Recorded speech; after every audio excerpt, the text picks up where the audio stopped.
Cara, assim, eu tô muito surpreso, então o nome dessa live é Quem é Renan Santos, e com este nome nós damos início a ela, tá? Quem é Renan Santos, por que esse cara tá aparecendo em pesquisas, quem é ele, e vamos começar nesses termos. Vamos lá, prazer a todos que chegaram aqui, meu nome é Renan Santos, eu nasci no dia 14 de fevereiro de 1984, na cidade de São Paulo, meu signo é aquário, meu time é o São Paulo Futebol Clube, mas também gosto muito da Portuguesa de Esportes, meus heróis são Jaspion, Ayrton Senna, que são os meus dois heróis da infância, foram Jaspion e Ayrton Senna, mas também gosto muito do Ceia de Pegasus e do Ikki de Fênix, foram dois heróis importantes também na minha formação.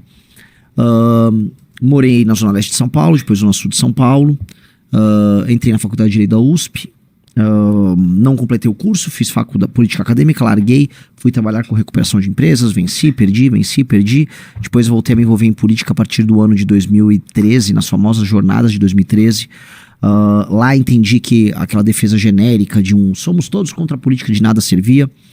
Lá aprendi que deveria criar um grupo que defende um nicho de ideias específico. Com base nisso, fundei em 2014 com meus amigos Kim Kataguiri, Pedro Deirô, Alexandre Santos, Gabriel, Rafael Rizzo, precisamos dizer aí. Estava lá. Fred Hall, acho que foram esses, né? O grupo Movimento Brasil Livre, e grupo que entrou para a história como um dos movimentos mais importantes da história do Brasil, mais importante em termos políticos, em termos de resultados políticos do que o MST, por exemplo, mais importante em termos de movimento de juventude do que a UNE. Vocês precisam entender quem é o Movimento Brasil Livre e colocar a sua perspectiva, tá? Com uma relevância histórica colossal e que vai cumprir o seu destino, porque agora, depois de 10 anos, depois de muitas aventuras e desventuras, esse grupo está formando um partido político chamado Missão, e esse partido vai participar das próximas eleições. Renan Santos não é nem de longe o mais conhecido desse grupo de pessoas. Kim Kataguiri é muito mais famoso, Guto Zacarias é muito mais famoso, Amanda Vettorazzi é muito mais famosa, Arthur Duval é mais famoso, outros, Cristiano Beraldo é mais, e vários líderes regionais também são mais conhecidos do que Renan Santos. Renan Santos, entretanto, é uma figura que faz lives e que trabalha bastidores, é conhecido na imprensa, então talvez tenha um nicho, né, específico de brasileiros que acompanhem bastante e que tem uma certa, vamos dizer, convergência muito forte de ideias com esse cara, a ponto de, quando colocado numa pesquisa eleitoral, ele aparece em todos os cenários com mais de 1%, né? Teve cenário com 3%, mas os cenários mais consistentes apareceu com 2%, o que naturalmente me deixou muito chocado. Até começando a live, foi muito louco, porque eu estava no grupo de WhatsApp do MBL, da Nacional do MBL, tinha chegado em casa, estava sentado, ia colocar algum vídeo de Fórmula 1 para ver, simplesmente para relaxar. E aí quando eu chego, né, dou aquela bisoiada no celular, eu olho, né, o que me mandou um print de uma imagem, de uma televisão mostrando a pesquisa. Fui num grupo de porta-voz, vejo o bombeiro Rafa colocando a mesma imagem, e eu tava lá, eu achei que era zoeira do Kim, mas o Kim não tava zoando. Fui olhar, não, realmente saiu. Aí quando eu fui ver, me mandaram matéria da TV, e é real, eu tava figurando para presidente da República com 2%, no cenário hoje mais provável, entendendo, aliás, que esse número será, né, se a gente criar realmente o cenário provável, que vai ser Lula, Tarcísio, Renan Santos, talvez alguém da esquerda, esse número deve aumentar 1% aqui, 2%, 3% ali, isso no cenário de hoje, tá? A gente vai entrar em alguns dados da pesquisa, mas para quem não entende de pesquisas, é bastante impressionante. É bastante impressionante porque eu não faço campanha, eu sequer me divulgo como candidato a presidente, nunca tive essa, como eu posso colocar, essa pretensão. Sou super realista com relação ao meu tamanho, jamais imaginaria que isso ia acontecer. Eu fiquei até desconfiado que as pessoas estavam vendo, Renan, sei lá, vou colocar aí porque é os do Renan Calheiros, sabe? Só que eu fui olhar, o demográfico não bate com o eleitor do Renan Calheiros, né? É muito mais no sul-sudeste, é muito mais presente com homens jovens com escolaridade alta. Literalmente um tipo de gente que tem asco do Renan Calheiros. Então, não é sequer um tipo de público que confundiria o nome na hora de colocar. É um tipo de pessoal que tem escolaridade, que sabe exatamente o que está fazendo e que colocou meu nome lá. E eu fico, ok, né? Fico muito grato. E nesse ponto eu inicio a live e coloco aqui. Isso é muito grande. Aí você vai falar, mas Renan, é grande? 2% é grande? Sim, é grande. Eu não sou, eu volto ao cara, nem de longe um dos caras mais conhecidos do grupo, tá?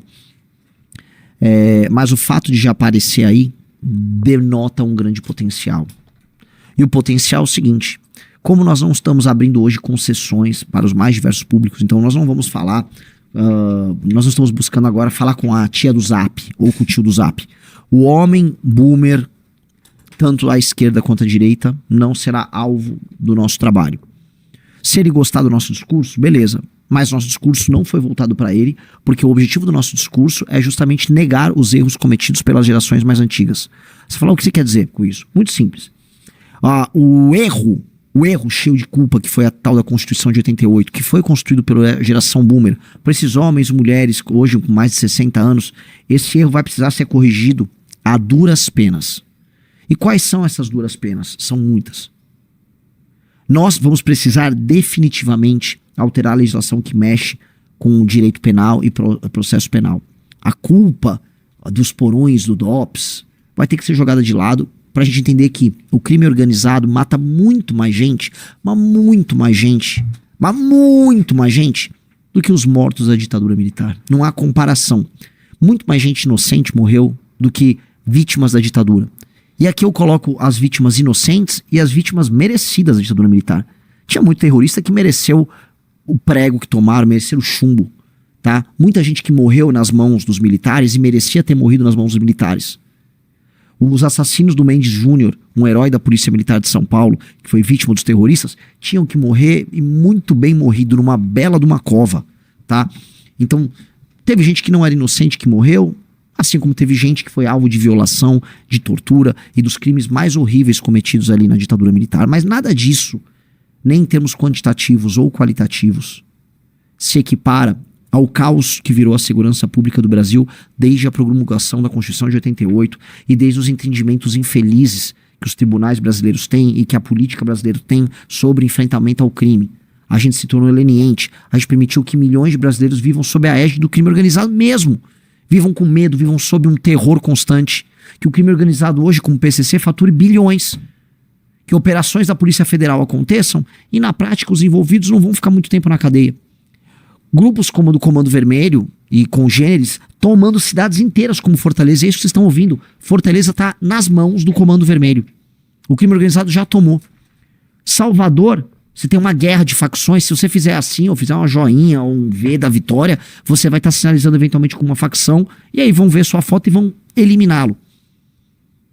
Natal, brigas e tiroteios envolvendo gangues das mais bizarras e diversas.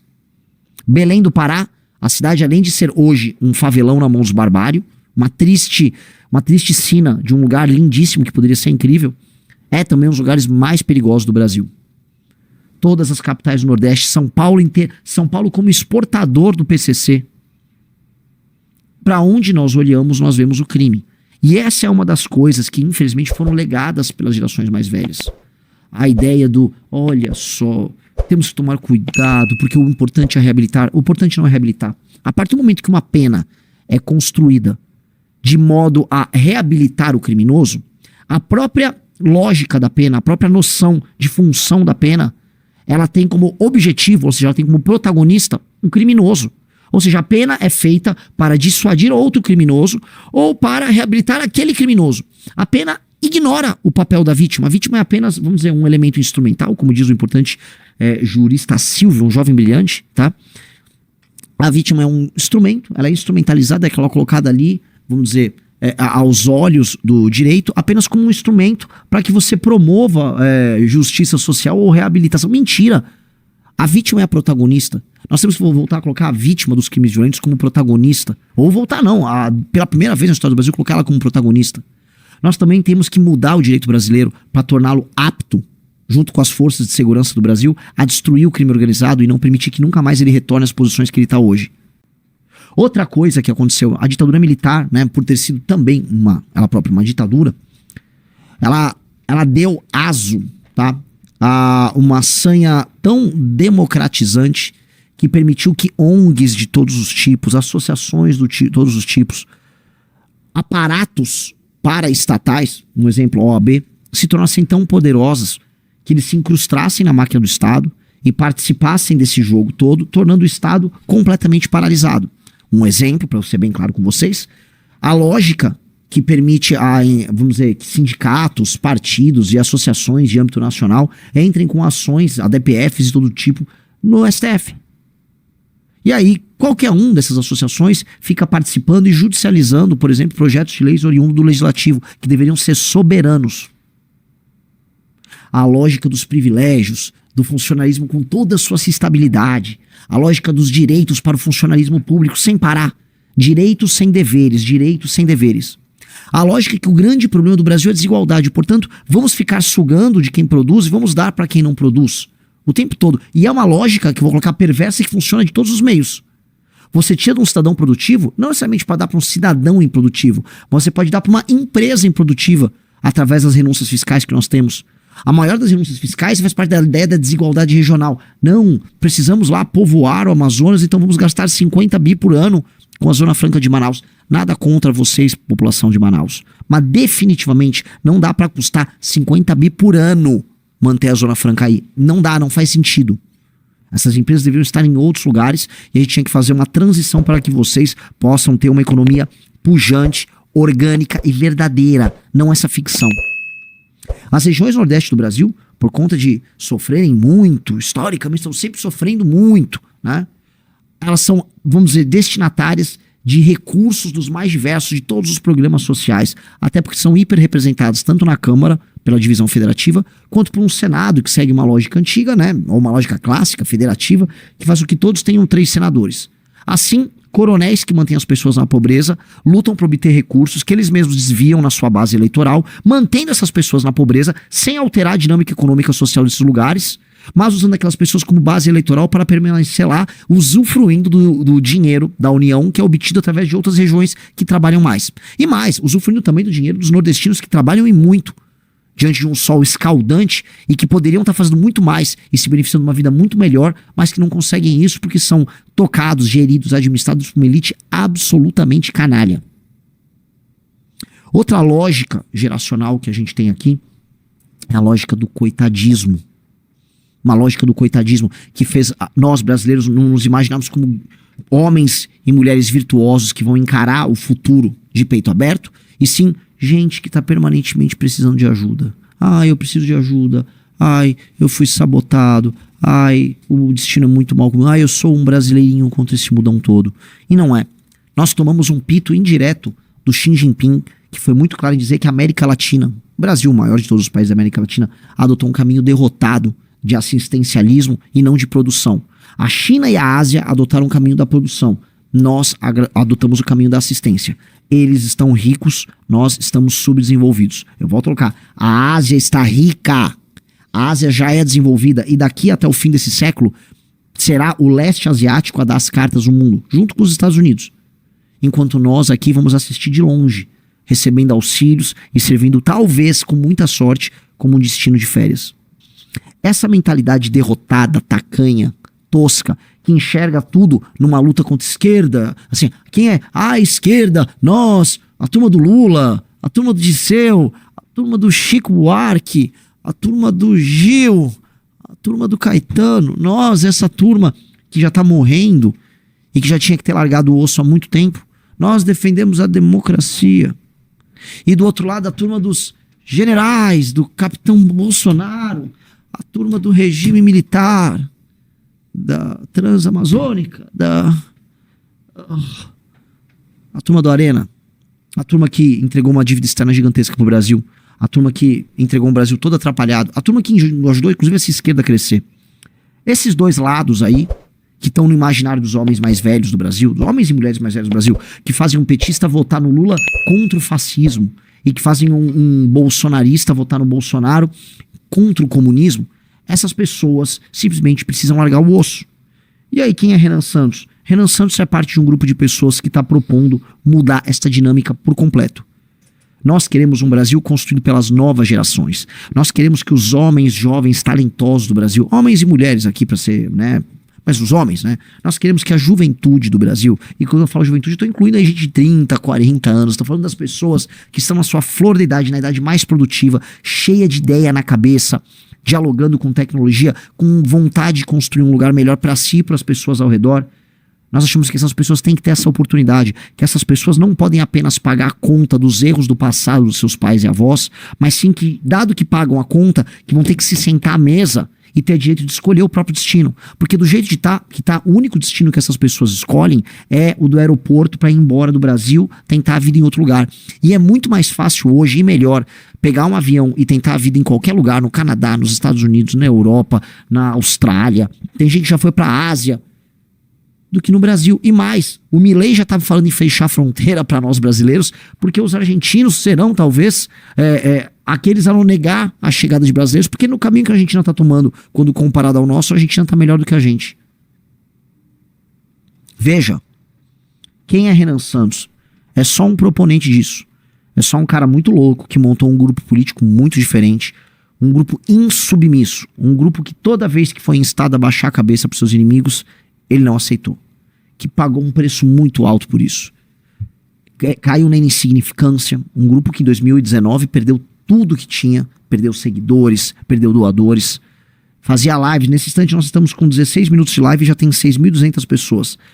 Naquela época, meus amigos, nós tínhamos 300 pessoas. Estou falando aqui, Riso, agosto de 2019. 350 pessoas. Tá?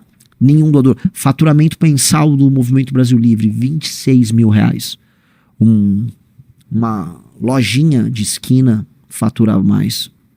Mas nós continuamos com o sonho maluco, não, vamos ficar de pé, vai dar certo. Eu nem sei por qual razão, naquele momento, o momento mais negro de todos, o momento mais difícil, nós estávamos de pé. Eu não consigo nem entender, porque era tão pouco dinheiro e nós caímos tanto na irrelevância e os ataques eram tão grandes que não dava para acreditar. Era uma época, só para contar para vocês, tá? Que quase ninguém na tal da direita independente estava conosco. Nós éramos ataques de muita gente que até se tornou amiga de novo da gente. Fica aquele vagabundo lá do Nando Moura, ele não gosta, ele tem uma memória seletiva. Aquela época, quando já estava muito claro os crimes do Bolsonaro, ele era bolsonarista, porque ele queria atacar a gente, porque ele tinha uma inveja do Arthur, talvez, tinha os problemas ali mal resolvidos dele, né? Um sujeito perturbado. Mas muitos outros, não era intuitivo estar na posição que nós estávamos. Mas nós e outras pessoas corajosas pavimentamos esse caminho. E eu falo cada vez mais que este caminho não é um caminho que vai ficar preso dentro desse discurso esquerda-direita. Eu faço uma pergunta para vocês. Importa se o Nayib Bukele é de esquerda ou direita? Importa.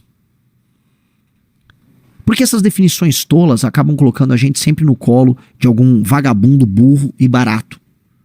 Um vagabundo burro e barato, com o discurso mais tosco de todos. O Bolsonaro, eu sou de direita! O que quer dizer ser direita? Hoje um brasileiro acha que ser de direita é ser Bolsonaro. Nós não somos Bolsonaro. Mas nós temos posições muito mais duras e resolutas do que o Bolsonaro.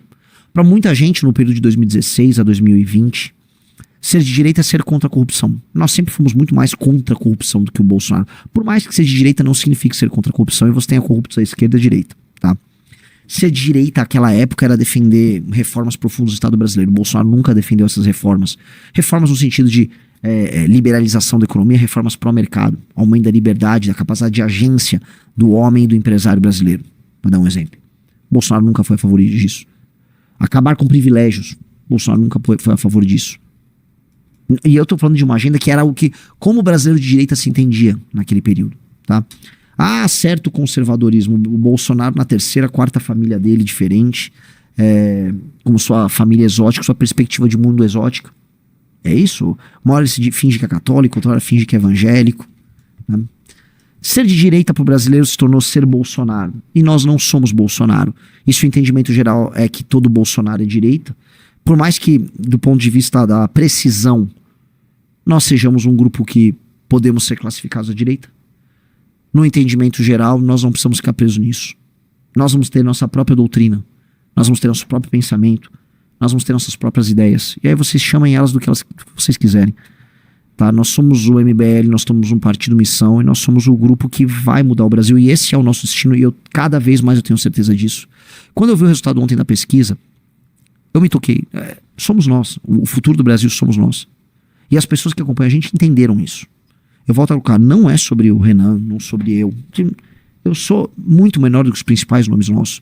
Quando as pessoas entenderem que um dia vai ser a vez de Sandro Filho, um dia vai ser a vez de Matheus Batista, de tantos outros, e que os fundadores eles foram o alicerce disso tudo, a roda vai já ter girado.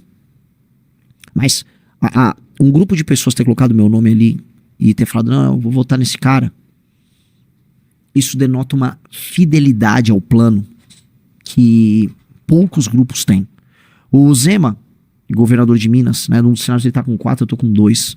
Meu Deus do céu, o Zema é governador de Minas Gerais. E ele passou os últimos anos da vida dele seguindo um manualzinho de como se comportar na direita brasileira. Bolsonaro espirrou, ele vai lá, pega um lenço. Bolsonaro falou, tô com fome, ele tira a comida da boca e dá pro Bolsonaro.